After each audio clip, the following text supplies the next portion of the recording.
जी ਆਇਆਂ ਨੂੰ ਪਿਆਰੇ ਵਿਦਿਆਰਥੀਓ 7ਵੀਂ ਜਮਾਤ ਦੀ ਗਣਿਤ ਦੀ ਕਿਤਾਬ ਦਾ ਪਾਠ 6ਵਾਂ ਤ੍ਰਿਭੁਜਾਂ।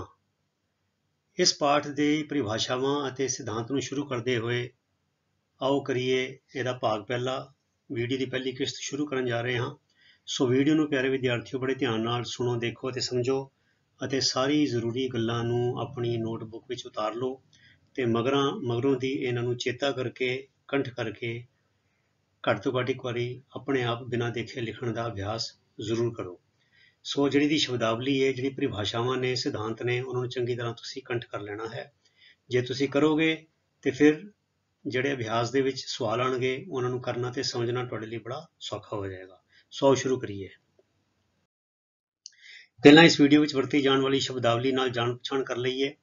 ਤ੍ਰਿਭੁਜ ਨੂੰ ਅੰਗਰੇਜ਼ੀ 'ਚ ਟ੍ਰਾਇੰਗਲ ਕਹਿੰਦੇ ਆ, शिखर ਨੂੰ वर्टेक्स ਕਹਿੰਦੇ ਆ। ਸਾਰੀ ਗੱਲਾਂ ਸਮਝਾਵਾਂਗੇ ਕੀ ਹੁੰਦਾ ਹੈ। ਭੁਜਾ ਨੂੰ ਸਾਈਡ ਕਹਿੰਦੇ ਆ। ਬਿਖਮ ਭੁਜੀ ਤ੍ਰਿਭੁਜ ਨੂੰ ਸਕੇਲੀਨ ਟ੍ਰਾਇੰਗਲ ਕਹਿੰਦੇ ਆ। ਸਮਦੋ ਭੁਜੀ ਤ੍ਰਿਭੁਜ ਨੂੰ ਆਈਸੋਸੀਲਸ ਟ੍ਰਾਇੰਗਲ ਕਹਿੰਦੇ ਆ। ਸਮਭੁਜੀ ਤ੍ਰਿਭੁਜ ਨੂੰ ਇਕੁਇਲੇਟਰਲ ਟ੍ਰਾਇੰਗਲ ਕਿਹਾ ਜਾਂਦਾ ਹੈ। ਨਿਊਨ ਕੋਣੀ ਤ੍ਰਿਭੁਜ ਨੂੰ ਐਕਿਊਟ ਐਂਗਲ ਟ੍ਰਾਇੰਗਲ ਕਿਹਾ ਜਾਂਦਾ ਹੈ।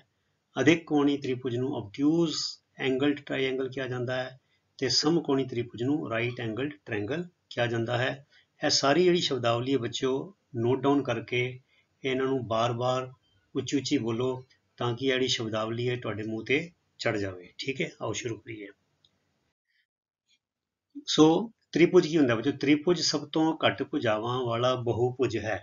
ਠੀਕ ਹੈ, ਇਹ ਤਿੰਨ ਰੇਖਾ ਖੰਡਾਂ ਤੋਂ ਬਣੀ ਬੰਦ ਸਰਲ ਆਕ੍ਰਿਤੀ ਹੈ। ਦੇਖੋ ਬੰਦ ਹੈ ਪੂਰੀ, ਕਿਤੇ ਖੁੱਲੀ ਆਕ੍ਰਿਤੀ ਨਹੀਂ ਹੈਗੀ। ਵਕਰ ਬਾਰੇ ਅਸੀਂ 6ਵੀਂ ਚ ਪੜ੍ਹ ਚੁੱਕੇ ਹਾਂ। ਠੀਕ ਹੈ, ਸੋ ਇਹ ਰੇਖਾ ਖੰਡ, ਤਿੰਨ ਰੇਖਾ ਖੰਡ, 1 2 ਤੇ 3। ਸੋ ਤਿੰਨ ਰੇਖਾ ਖੰਡਾਂ ਤੋਂ ਬਣੀ ਸਰਲ ਬੰਦ ਆਕ੍ਰਿਤੀ ਹੈ। ਇਸ ਦੀਆਂ ਤਿੰਨ ਭੁਜਾਵਾਂ ਹੁੰਦੀਆਂ ਹਨ, 1 2 3। ਤਿੰਨ ਸ਼ਿਖਰ ਹੁੰਦੇ ਹਨ, 1 2 3, ਅੱਗੇ ਹੋਰ ਦੱਸਾਂਗੇ, ਅਤੇ ਤਿੰਨ ਕੋਣ ਹੁੰਦੇ ਹਨ। ਤ੍ਰਿਭੁਜ ਨੂੰ ਚਿੰਨ੍ਹ, ਇਹਦਾ ਛੋਟਾ ਜਿਹਾ ਟ੍ਰਾਇੰਗਲ ਅਸੀਂ ਪੈਨ ਦੇ ਨਾਲ, ਪੈਨਸਲ ਨਾਲ ਬਣਾ ਕੇ ਲਿਖ ਸਕਦੇ ਹਾਂ ਨਾਲ, ਜਿੱਦਾਂ ਮੈਂ ਇੱਥੇ ਛੋਟਾ ਬਣਾਇਆ ਰਾਹੀਂ ਦਰਸਾਇਆ ਜਾਂਦਾ ਹੈ। ਸੋ ਬਜਾਏ ਤ੍ਰਿਭੁਜ ਇਹ ਸ਼ਬਦ ਲਿਖਣ ਦੇ ਅਸੀਂ ਇਹਦਾ ਇਹ ਨਿਸ਼ਾਨ ਪਾ ਕੇ ਵੀ ਦਰਸਾ ਸਕਦੇ ਹਾਂ ਤੇ ਉਧਰੋਂ ਪਤਾ ਲੱਗ ਜਾਂਦਾ ਵੀ ਅਸੀਂ ਤ੍ਰਿਭੁਜ ਦੀ ਗੱਲ ਕਰ ਰਹੇ ਹਾਂ। ਠੀਕ ਹੈ, ਹੁਣ ਦੇਖੋ ਬੱਚਿਓ, ਇਹ ਚਿੱਤਰ ਦੇ ਵਿੱਚ ਇਹ ਚਿੱਤਰ ਬਣਾਤਾ ਤੁਹਾਡਾ। ਇਹ 'ਚ ਇਹ ਦੇਖੋ ਤ੍ਰਿਭੁਜ ਮੈਂ ਇਹਦਾ ਲਿਖਿਆ ABC ਇੱਕ ਤ੍ਰਿਭੁਜ ਹੈ ਜਿਸ ਦੇ A B ਅਤੇ C ਤਿੰਨ ਸ਼ਿਖਰ ਹਨ। ਇਹ A ਇੱਕ ਹੈ ਸ਼ਿਖਰ, ਇਹ ਦੋ ਹੈ ਸ਼ਿਖਰ ਤੇ ਤੀਜਾ ਹੈ ਸ਼ਿਖਰ। ਸ਼ਿਖਰ ਕੀ ਹੁੰਦਾ ਬੱਚਿਓ? ਜਿੱਥੇ ਦੋ ਭੁਜਾਵਾਂ ਜਾ ਕੇ ਮਿਲਦੀਆਂ ਹਨ।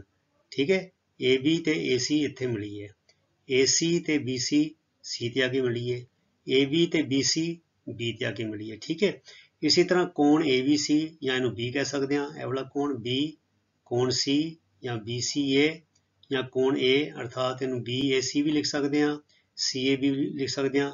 ਸੋ ਤਿੰਨ ਕੋਣ ਨੇ ਬੱਚਿਓ, ਇਹ ਯਾਦ ਰੱਖਣਾ। ਟਰਾਈ ਦਾ ਮਤਲਬ ਤਿੰਨ ਹੈਗਾ। ਟਰਾਈ ਦਾ ਮਤਲਬ ਵੀ ਤਿੰਨ ਸ਼ਿਖਰ, ਤਿੰਨ ਭੁਜਾਵਾਂ ਤੇ ਤਿੰਨ ਕੋਣ। ਠੀਕ ਹੈ, ਅੱਗੇ ਚਲੀਏ। ਕਹਿੰਦੇ ਇੱਕ ਤ੍ਰਿਭੁਜ ਨਾਲ ਜੁੜੇ ਤਿੰਨ ਭਾਗ ਹੁੰਦੇ ਹਨ। ਇਹ ਚੀਜ਼ਾਂ ਸਾਡੇ ਪਾਠ ਦੇ ਵਿੱਚ ਤੇ ਸਵਾਲਾਂ ਦੇ ਵਿੱਚ ਵਰਤੀਆਂ ਜਾਣਗੀਆਂ, ਸਾਨੂੰ ਇਹ ਪਤਾ ਹੋਣਾ ਚਾਹੀਦਾ। ਇੱਕ ਹੁੰਦਾ ਅੰਦਰੂਨੀ ਭਾਗ, ਦੂਜਾ ਹੁੰਦਾ ਹੈ ਬਾਹਰੀ ਭਾਗ ਤੇ ਇੱਕ ਹੁੰਦਾ ਤ੍ਰਿਭੁਜ ਆਪ। ਹੁਣ ਇੱਥੇ ਸਮਝਾਇਆ ਗਿਆ, ਦੇਖੋ P Q ਤੇ R ਇਹ ਤ੍ਰਿਭੁਜ ਤੋਂ ਬਾਹਰ ਹੈਗੇ ਨੇ। ਸੋ P Q ਅਤੇ R ਤ੍ਰਿਭੁਜ ABC ਦੇ ਬਾਹਰ ਹਨ। ਸੋ ਇਹ ਤ੍ਰਿਭੁਜ ਦੇ ਬਾਹਰਲਾ ਹਿੱਸਾ ਹੈ ਸਾਰਾ। ਤੇ ਇਸੇ ਤਰ੍ਹਾਂ MNO ਅਤੇ ਇਹ ਤ੍ਰਿਭੁਜ ABC ਦੇ ਅੰਦਰ ਹਨ। ਸੋ ਜਿਹੜਾ ਰੰਗ ਨੂੰ ਬੱਚਾ ਰੰਗ ਕੀਤਾ ਹੋਇਆ ਮੈਂ ਪੀਲਾ ਜਿਹਾ, ਮਤਲਬ ਕਿ ਇਹ ਗੁਲਾਬੀ ਜਿਹਾ ਰੰਗ ਹਲਕਾ ਕੀਤਾ ਹੈ, ਇਹ ਹੈਗਾ ਅੰਦਰਲਾ ਭਾਗ, ਇਹਦੇ ਅੰਦਰ ਨੇ। ਤੇ XYZ ਤ੍ਰਿਭੁਜ ABC ਤ੍ਰਿਭੁਜ ਦੇ ਉੱਪਰ ਹਨ। ਤ੍ਰਿਭੁਜ ਆਪਣੇ ਆਪ 'ਚ ਕੀ ਹੈ? ਇਹ ਭੁਜਾ, ਇਹ ਭੁਜਾ ਤੇ ਇਹ ਭੁਜਾ। ਸੋ ਜਿਹੜਾ ਲਾਈਨ ਹੈਗੀ ਹੈ, ਬਾਰਡਰ ਹੈਗਾ, ਇਹ ਤ੍ਰਿਭੁਜ ਹੈ। ਅੰਦਰਲਾ ਹਿੱਸਾ ਇਹਨੂੰ ਅੰਦਰਲਾ ਭਾਗ ਕਿਹਾ ਜਾਂਦਾ ਹੈ ਤੇ ਬਾਹਰ ਨੂੰ ਬਾਹਰਲਾ ਭਾਗ ਕਿਹਾ ਜਾਂਦਾ ਹੈ। ਸੋ ਤੁਸੀਂ ਦੇਖੋ X ਜਿਹੜਾ ਹੈਗਾ, X ਤੇ ਬਿੰਦੂ Y ਤੇ ਬਿੰਦੂ Z ਇਹ ਤੇ ਹੈਗੇ ਨੇ ਤ੍ਰਿਭੁਜ ਦੇ ਉੱਪਰ। MO ਤੇ N ਹੈਗੇ ਨੇ ਤ੍ਰਿਭੁਜ ਦੇ ਅੰਦਰ ਤੇ P Q ਤੇ R ਹੈਗੇ ਨੇ ਤ੍ਰਿਭੁਜ ਦੇ ਬਾਹਰ। ਠੀਕ ਹੈ, ਸੋ ਇਹ ਗੱਲ ਯਾਦ ਰੱਖਣੀ ਹੈ, ਅੰਦਰਲਾ ਭਾਗ, ਬਾਹਰਲਾ ਭਾਗ ਤੇ ਤ੍ਰਿਭੁਜ ਆਪ। ਹੁਣ ਬੱਚੇ ਆ ਗਿਆ ਵਰਗੀਕਰਨ। ਤ੍ਰਿਭੁਜਾਂ ਦੇ ਉਹਨਾਂ ਦੀ ਭੁਜਾਵਾਂ ਦੇ ਆਧਾਰ ਤੇ, ਕੋਣਾਂ ਦੇ ਆਧਾਰ ਤੇ ਨਾਂ ਦਿੱਤੇ ਗਏ ਨੇ, ਉਹਨਾਂ ਨੂੰ ਵੰਡਿਆ ਗਿਆ ਹੈ, ਉਹਨਾਂ ਦੀਆਂ ਕੈਟੇਗਰੀਆਂ ਹੈਗੀਆਂ। ਸੋ ਭੁਜਾਵਾਂ ਦੇ ਆਧਾਰ ਤੇ ਤ੍ਰਿਭੁਜਾਂ ਦਾ ਵਰਗੀਕਰਨ। ਸੋ ਪਹਿਲਾ ਤ੍ਰਿਭੁਜ ਕਿਹੜਾ, ਜਿਸ ਤ੍ਰਿਭੁਜ ਦੀਆਂ ਸਾਰੀਆਂ ਭੁਜਾਵਾਂ ਦੀ ਲੰਬਾਈ ਵੱਖ-ਵੱਖ ਹੁੰਦੀ ਹੈ ਉਸ ਤ੍ਰਿਭੁਜ ਨੂੰ ਵਿਖਮ ਭੁਜੀ ਤ੍ਰਿਭੁਜ ਕਿਹਾ ਜਾਂਦਾ ਹੈ, ਜਿਹਨੂੰ ਅੰਗਰੇਜ਼ੀ 'ਚ ਕਹਿੰਦੇ ਆ ਸਕੇਲੀਨ ਟ੍ਰਾਇੰਗਲ। ਅਰਥਾਤ ਫਿਰ ਅਗਲੀ ਗੱਲ ਕਿਹੜੀ, ਵਿਖਮ ਭੁਜੀ ਤ੍ਰਿਭੁਜ ਵਿੱਚ ਤਿੰਨੇ ਕੋਣਾਂ ਦਾ ਮਾਪ ਵੀ ਵੱਖ-ਵੱਖ ਹੁੰਦਾ ਹੈ। ਇਹ ਕੋਣ ਦਾ ਮਾਪ ਕੁਝ ਹੋਰ ਹੋਏਗਾ, ਇਹਦਾ ਕੁਝ ਹੋਰ ਹੋਏਗਾ, ਇਹਦਾ ਕੁਝ ਹੋਰ ਹੋਏਗਾ। ਇਹ ਲੰਬਾਈ ਇਹਦੇ ਨਾਲ ਮੇਲ ਨਹੀਂ ਖਾਏਗੀ, ਇਹ ਲੰਬਾਈ ਇਹਦੇ ਨਾਲ ਮੇਲ ਨਹੀਂ ਖਾਏਗੀ, ਕੋਈ ਵੀ ਲੰਬਾਈ ਕਿਸੇ ਤਿੰਨਾਂ ਨਾਲ ਮੇਲ ਨਹੀਂ ਖਾਏਗੀ।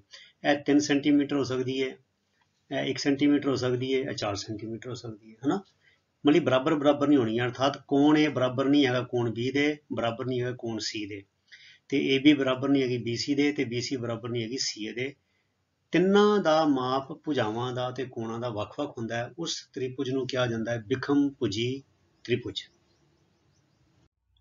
ਅਗਲਾ ਆ ਗਿਆ ਬੱਚਿਓ, ਜਿਸ ਤ੍ਰਿਭੁਜ ਦੀਆਂ ਦੋ ਭੁਜਾਵਾਂ ਦੀ ਲੰਬਾਈ ਬਰਾਬਰ ਹੁੰਦੀ ਹੈ, ਦੋ, ਉਸ ਤ੍ਰਿਭੁਜ ਨੂੰ ਸਮਦੋਭੁਜੀ, ਸਮ ਮਾਨੇ ਬਰਾਬਰ, ਦੋ ਮਾਨੇ ਦੋ, ਗਿਣਤੀ ਦਾ ਦੋ, ਦੋ ਭੁਜੀ ਮਾਨੇ ਭੁਜਾਵਾਂ, ਜਿਹਦੀਆਂ ਸਮ ਮਾਨੇ ਦੋ, ਦੋ ਭੁਜਾਵਾਂ ਸਮ ਹਨ, ਬਰਾਬਰ ਹਨ, ਤ੍ਰਿਭੁਜ ਕਿਹਾ ਜਾਂਦਾ ਹੈ।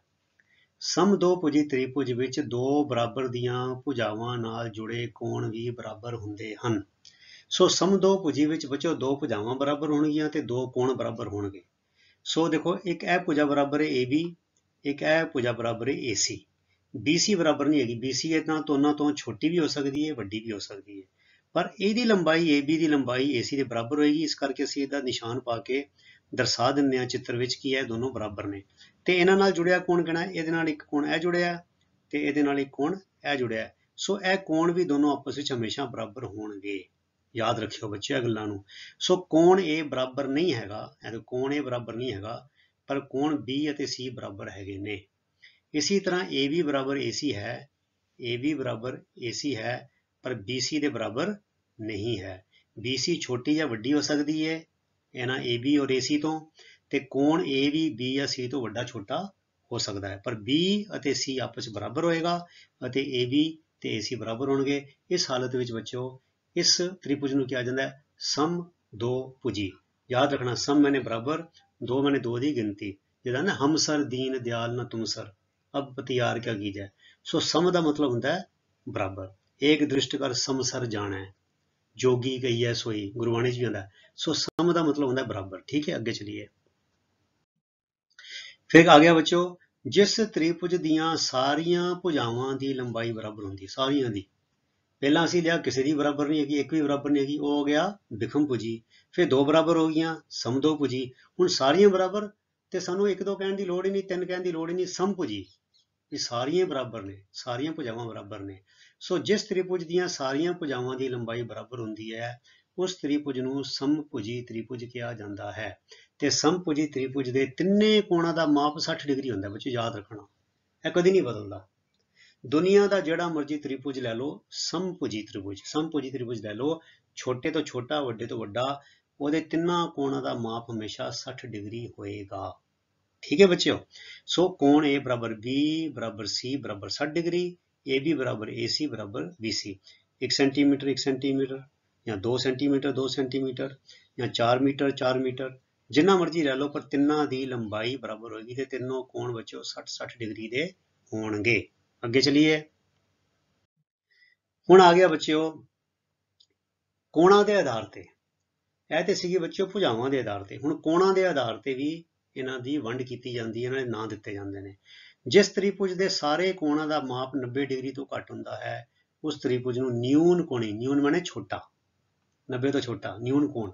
ਅਸੀਂ ਰੇਖਾਵਾਂ ਤੇ ਕੋਣ ਵਿੱਚ ਪੜ੍ਹ ਚੁੱਕੇ ਹਾਂ, 90 ਡਿਗਰੀ ਤੋਂ ਛੋਟੇ ਕੋਣ ਨੂੰ ਨਿਊਨ ਕੋਣ ਕਿਹਾ ਜਾਂਦਾ ਹੈ। ਸੋ ਨਿਊਨ ਕੋਣੀ, ਉਸ ਤ੍ਰਿਭੁਜ ਨੂੰ ਨਿਊਨ ਕੋਣੀ ਕਿਹਾ ਜਾਂਦਾ ਹੈ। ਦੇਖੋ ਇਹ ਤ੍ਰਿਭੁਜ ਦਾ ਬਣਾਤਾ, ਇਹ ਸਾਰੇ ਦੇਖ ਕੇ ਪਤਾ ਲੱਗਦਾ ਹੈ ਕਿ ਇਹ 90 ਡਿਗਰੀ ਤੋਂ ਤਿੰਨੋਂ ਕੋਣ ਘੱਟ ਨੇ। ਸੋ A B and C less than 90 degree, ਇਹ 90 ਡਿਗਰੀ ਤੋਂ ਘੱਟ ਨੇ। ਠੀਕ ਹੈ, ਅੱਗੇ ਚਲੀਏ।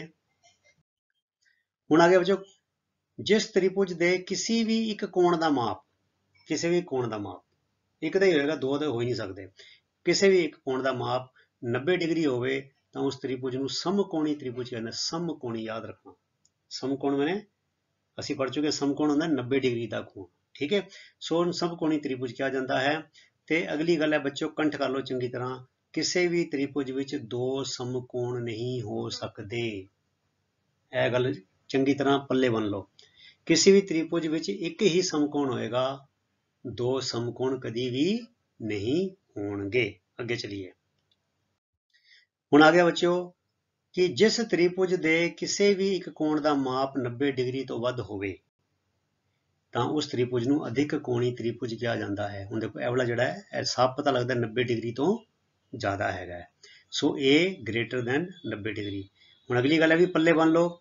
ਜਿਵੇਂ ਕਿਸੇ ਵੀ ਤ੍ਰਿਭੁਜ ਵਿੱਚ ਦੋ ਸਮਕੋਣ ਨਹੀਂ ਹੋ ਸਕਦੇ, ਇਸੇ ਤਰ੍ਹਾਂ ਕਿਸੇ ਵੀ ਤ੍ਰਿਭੁਜ ਵਿੱਚ ਦੋ ਅਧਿਕ ਕੋਣ ਨਹੀਂ ਹੋ ਸਕਦੇ। ਠੀਕ ਹੈ, ਇਹ ਗੱਲ ਨੂੰ ਚੰਗੀ ਤਰ੍ਹਾਂ ਦਿਮਾਗ 'ਚ ਬਿਠਾ ਲਓ, ਚੰਗੀ ਤਰ੍ਹਾਂ ਰੱਟਾ ਲਾ ਲਓ। ਇਹ ਬੱਚਿਓ ਸਵਾਲ ਜਿਹੜੇ ਇਦਾਂ ਦੇ ਇੱਕ ਨੰਬਰ ਦੇ ਖਾਲੀ ਥਾਂ ਭਰੋ ਵਿੱਚ ਆ ਸਕਦੇ ਨੇ, ਤੇ ਕਥਨ ਸਹੀ ਜਾਂ ਗਲਤ ਵਿੱਚ ਆ ਸਕਦੇ ਨੇ। ਬਹੁ ਵਿਕਲਪੀ ਪ੍ਰਸ਼ਨਾਂ ਵਿੱਚ ਇਦਾਂ ਦੇ ਸਵਾਲ ਜਿਹੜੇ ਆਉਂਦੇ ਨੇ। ਹੁਣ ਬੱਚਿਓ ਆ ਗਿਆ ਜੋੜ ਮੇਲ ਭੁਜਾਵਾਂ ਦਾ ਤੇ ਕੋਣਾਂ ਦਾ। ਇਹ ਦੇਖੋ ਹੈਗਾ ਨਿਊਨ ਕੋਣੀ ਸਮਦੋਭੁਜੀ। ਨਿਊਨ ਕੋਣੀ ਸਮਦੋਭੁਜੀ ਅਰਥਾਤ ਇਹਦਾ ਮਤਲਬ ਕੀ ਹੋਇਆ? ਨਿਊਨ ਕੋਣੀ ਦਾ ਮਤਲਬ ਕਿ ਹਰ ਇੱਕ ਕੋਣ 90 ਡਿਗਰੀ ਤੋਂ ਘੱਟ ਹੈਗਾ, ਤੇ ਸਮਦੋਭੁਜੀ ਅਰਥਾਤ ਦੋ ਭੁਜਾਵਾਂ ਬਰਾਬਰ ਨੇ, ਇਹ ਤੇ ਇਹ। ਠੀਕ ਹੈ ਬੱਚਿਓ, ਇਹ ਹੋ ਗਿਆ। ਹੁਣ ਇਹ ਕੋਣ ਦਾ ਮੇਲ ਕਰਤਾ ਭੁਜਾ ਦੇ ਨਾਲ। ਸੋ ਇਹ ਨਿਊਨ ਕੋਣੀ ਵੀ ਹੈ ਤੇ ਸਮਦੋਭੁਜੀ ਵੀ ਹੈ। ਤੇ ਅਗਲਾ ਦੇਖੀ ਨਿਊਨ ਕੋਣੀ ਸਮਭੁਜੀ ਅਰਥਾਤ 60 ਡਿਗਰੀ ਤੇ ਹੁੰਦਾ ਹੀ ਹੈ। ਇਹ ਨਿਊਨ ਕੋਣੀ ਵੀ ਹੈ ਕਿਉਂਕਿ ਹਰੇਕ ਕੋਣ 90 ਡਿਗਰੀ ਤੋਂ ਘੱਟ ਹੈ, ਤੇ ਸਮਭੁਜੀ ਵੀ ਹੈ, ਤਿੰਨੋਂ ਭੁਜਾਵਾਂ ਬਰਾਬਰ ਵੀ ਹਨ।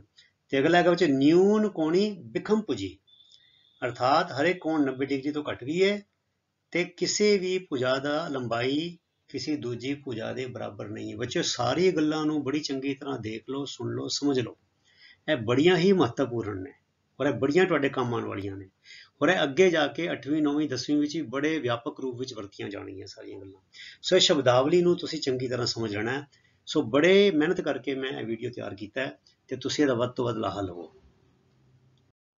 ਹੁਣ ਅਗਲਾ ਆ ਗਿਆ ਬੱਚਿਓ ਸਮਕੋਣੀ ਸਮਦੋਭੁਜੀ ਅਰਥਾਤ ਇਹ ਸਮਕੋਣ ਹੈਗਾ ਤੇ ਇਹ ਭੁਜਾ ਦੇ ਬਰਾਬਰ ਹੈ। ਅਰਥਾਤ ਨਿਊਨ ਕੋਣੀ ਜਿਹੜੇ ਨੇ ਉਹ ਸਮਭੁਜੀ ਵੀ ਹੋ ਸਕਦੇ ਨੇ, ਸਮਦੋਭੁਜੀ ਵੀ ਹੋ ਸਕਦੇ ਨੇ, ਬਿਖਮਭੁਜੀ ਵੀ ਹੋ ਸਕਦੇ ਨੇ। ਤੇ ਸਮਕੋਣੀ ਜਿਹੜਾ ਹੈ ਉਹ ਸਮਦੋਭੁਜੀ ਵੀ ਹੋ ਸਕਦਾ ਹੈ, ਤੇ ਸਮਕੋਣੀ ਬਿਖਮਭੁਜੀ ਵੀ ਹੋ ਸਕਦਾ ਹੈ। ਪਰ ਸਮਕੋਣੀ ਸਮਭੁਜੀ ਨਹੀਂ ਹੋ ਸਕਦਾ। ਕਿਉਂ ਬੱਚਿਓ? ਕਿਉਂਕਿ ਸਮਭੁਜੀ ਦੇ ਵਿੱਚ ਹਰੇਕ ਕੋਣ 60 ਡਿਗਰੀ ਦਾ ਹੁੰਦਾ ਹੈ ਤੇ 90 ਤੱਕ ਤੇ ਪਹੁੰਚਦਾ ਹੀ ਨਹੀਂ ਉਹ। ਇਸ ਕਰਕੇ ਬੱਚਿਓ ਸਮਕੋਣੀ ਸਮਭੁਜੀ ਤ੍ਰਿਭੁਜ ਮੁਮਕਿਨ ਨਹੀਂ ਹੈ, ਕਿਉਂਕਿ ਕਿਸੇ ਵੀ ਤ੍ਰਿਭੁਜ ਵਿੱਚ ਦੋ ਸਮਕੋਣ ਨਹੀਂ ਹੋ ਸਕਦੇ। ਇਹ ਗੱਲ ਮੈਂ ਫੇਰ ਦੁਹਰਾ ਰਿਹਾ ਤਾਂ ਕਿ ਗੱਲ ਚੰਗੀ ਤਰ੍ਹਾਂ ਦਿਮਾਗ 'ਚ ਬੈਠ ਜਾਵੇ ਤੁਹਾਡੇ। ਤੇ ਸਮਭੁਜੀ ਤ੍ਰਿਭੁਜ ਵਿੱਚ ਹਰ ਇੱਕ ਕੋਣ ਦਾ ਮਾਪ ਹਮੇਸ਼ਾ 60 ਡਿਗਰੀ ਹੁੰਦਾ ਹੈ, 90 ਡਿਗਰੀ ਤੇ ਪਹੁੰਚਦਾ ਹੀ ਨਹੀਂ। ਇਸ ਕਰਕੇ ਬੱਚਿਓ ਹਮੇਸ਼ਾ ਯਾਦ ਰੱਖਣਾ, ਸਵਾਲ ਦਾ ਕਥਨ ਆ ਸਕਦਾ ਹੈ, ਦੱਸੋ ਕਿ ਇਹ ਕਥਨ ਗਲਤ ਹੈ ਜਾਂ ਸਹੀ। ਇੱਦਾਂ ਲਿਖਿਆ ਹੋਏਗਾ ਕਿ ਸਮਕੋਣੀ ਸਮਭੁਜੀ ਤ੍ਰਿਭੁਜ ਮੁਮਕਿਨ ਹੈ ਜਾਂ ਨਹੀਂ, ਤੇ ਜਵਾਬ ਆਏਗਾ ਨਹੀਂ, ਇਹ ਮੁਮਕਿਨ नहीं है। ठीक है, आगे चलिए। हुण आ गया बच्चों अधिक कोणी बिखमभुजी। अधिक कोणी माने यह कोण जिहड़ा है यह 90 डिग्री तो वध हैगा, ते तीनों भुजावां बिल्कुल भी एक दूजे के बराबर नहीं हैगियां। सो हैगा अधिक कोणी बिखमभुजी त्रिभुज। आगे चलिए। यह आ गया बच्चों अधिक कोणी समदोभुजी त्रिभुज। यह भुजा ते यह भुजा आपस विच बराबर हन। ਇਹ ਵਾਲਾ ਕੋਣ ਇਹ ਵਾਲੇ ਕੋਣ ਦੇ ਬਰਾਬਰ ਹੈ। ਇਹ ਸਮਦੋਭੁਜੀ ਹੈ ਤੇ ਅਧਿਕ ਕੋਣੀ ਹੈ ਕਿਉਂਕਿ ਇਹ ਕੋਣ 90 ਡਿਗਰੀ ਤੋਂ ਜ਼ਿਆਦਾ ਹੈ। ਪਰ ਅਧਿਕ ਕੋਣੀ ਸਮਭੁਜੀ ਤ੍ਰਿਭੁਜ ਮੁਮਕਿਨ ਨਹੀਂ ਹੈ, ਕਿਉਂਕਿ ਬੱਚਿਓ ਕਿਸੇ ਵੀ ਤ੍ਰਿਭੁਜ ਦੇ ਵਿੱਚ ਦੋ ਅਧਿਕ ਕੋਣ ਨਹੀਂ ਹੋ ਸਕਦੇ। ਇਸ ਕਰਕੇ ਇਹ ਆਪਣਾ ਜਿਹੜਾ ਸਮਭੁਜੀ ਹੈ ਬੱਚਿਓ, ਜਿਹੜਾ ਸਮਭੁਜੀ ਹੈ ਬੱਚਿਓ, ਉਹਦੇ ਵਿੱਚ ਕੀ ਹੁੰਦਾ ਹੈ? ਉਹਦੇ ਵਿੱਚ ਸਾਰੀਆਂ ਭੁਜਾਵਾਂ ਬਰਾਬਰ ਹੁੰਦੀਆਂ ਹਨ ਅਤੇ ਹਰੇਕ ਕੋਣ 60 ਡਿਗਰੀ ਹੁੰਦਾ ਹੈ। 60 ਡਿਗਰੀ ਤੋਂ ਉੱਪਰ ਤਾਂ ਜਾ ਹੀ ਨਹੀਂ ਸਕਦਾ। ਸੋ ਇਸ ਕਰਕੇ ਸਮਭੁਜੀ ਤ੍ਰਿਭੁਜ ਜਿਹੜਾ ਬੱਚਿਓ ਉਹ ਨਾ ਤੇ ਸਮਕੋਣੀ ਹੋ ਸਕਦਾ ਹੈ ਅਤੇ ਨਾ ਹੀ ਅਧਿਕ ਕੋਣੀ ਹੋ ਸਕਦਾ ਹੈ। ਤੁਸੀਂ ਇਹਨੂੰ ਇੱਦਾਂ ਯਾਦ ਰੱਖ ਲਓ, ਸਮਭੁਜੀ ਤ੍ਰਿਭੁਜ ਕਦੀ ਵੀ ਅਧਿਕ ਕੋਣੀ ਵੀ ਨਹੀਂ ਹੋ ਸਕਦਾ ਤੇ ਸਮਕੋਣੀ ਵੀ ਨਹੀਂ ਹੋ ਸਕਦਾ, ਕਿਉਂਕਿ ਸਮਭੁਜੀ ਵਿੱਚ ਹਰੇਕ ਤ੍ਰਿਭੁਜ ਜਿਹੜਾ ਹੈ, ਹਰੇਕ ਕੋਣ ਜਿਹੜਾ ਹੈ ਉਹ 60 ਡਿਗਰੀ ਦਾ ਹੁੰਦਾ ਹੈ।